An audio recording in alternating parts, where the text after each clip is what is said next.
The periauricular percutaneous implantation of the NeuroStim system family of devices, the EAD, MFS, and Bridge, are cleared as minimal risk devices by multiple governmental and institutional facilities.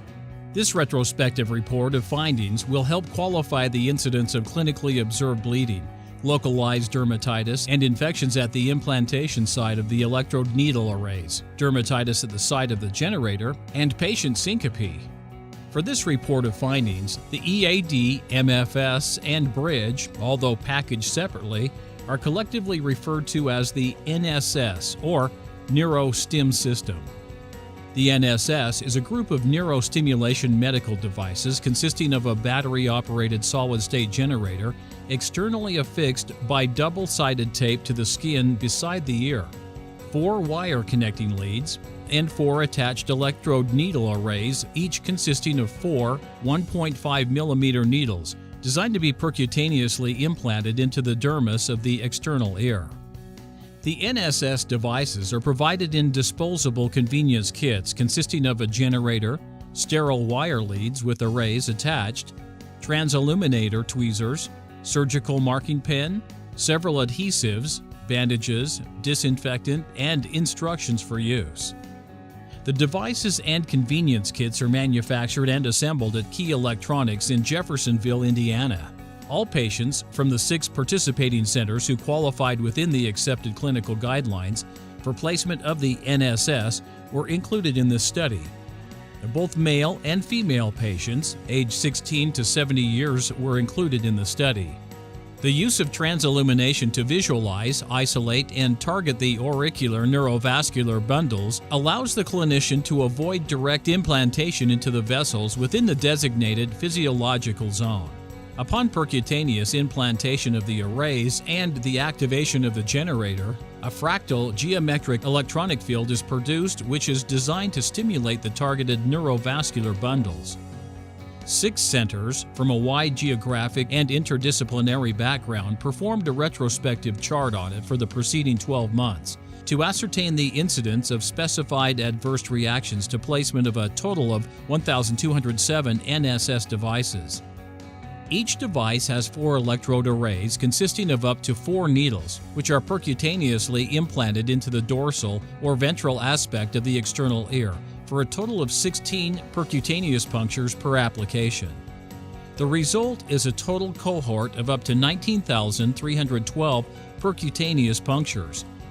Data from 4 different categories were collected: bleeding at any puncture site, dermatitis at a puncture site or at the generator attachment site, device pain precluding continued treatment, and syncope at time of implantation. Out of the approximately 19,312 punctures, 10 episodes of bleeding and 11 episodes of localized dermatitis were observed. No incidents of syncope, fainting, or infection were observed. As you can see, overall bleeding and dermatitis had the highest occurrences, with 0.057% and 0.062% respectively. The dorsal and ventral aspects of the auricle are heavily vascularized from branches of the superficial temporal artery and the posterior auricular artery. Cranial nerves 5, 7, 9, and 10, as well as branches of the greater and lesser occipital nerves, are also present in a predictable anatomical fashion. This allows the clinician to target specific cranial neurovascular bundles. The technique of transillumination avoids random placement, helping reduce the incidence of insertion directly into the peripheral arterial branches, greatly reducing the potential of bleeding. The use of FDA-cleared biocompatible materials and sterilization of the arrays and proper skin disinfecting technique, as outlined in the IFU, reduces the incidence of dermatitis and practically eliminates the chance of infection. There were no reported incidences of syncope in this cohort. However, due to the stimulation of the peripheral branches of the vagus nerve, possible vasovagal responses should be taken into consideration. Patients' pre-existing health conditions such as pregnancy, seizures, bleeding disorders, on-demand electrical implants, medications, and autonomic nervous system status must be taken into consideration. And while this report of findings supports a classification of minimal risk, it does not imply no risk.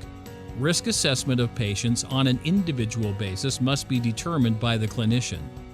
Recommended placement technique including precise array implantation, proper implantation site disinfectant, careful monitoring of the patient's vital signs, and the availability of immediate supportive care is recommended. The FDA and IRB of the Defense and Veterans Center for Integrated Pain Management, or DVCIPM, and the IRB at the Medical College of Wisconsin all categorize the use of the NSS as minimal risk. The low reported incidence of bleeding, dermatitis, infection, and syncope support these positions. However, the monitoring of the patient's vital signs and immediate availability of supportive care is always recommended.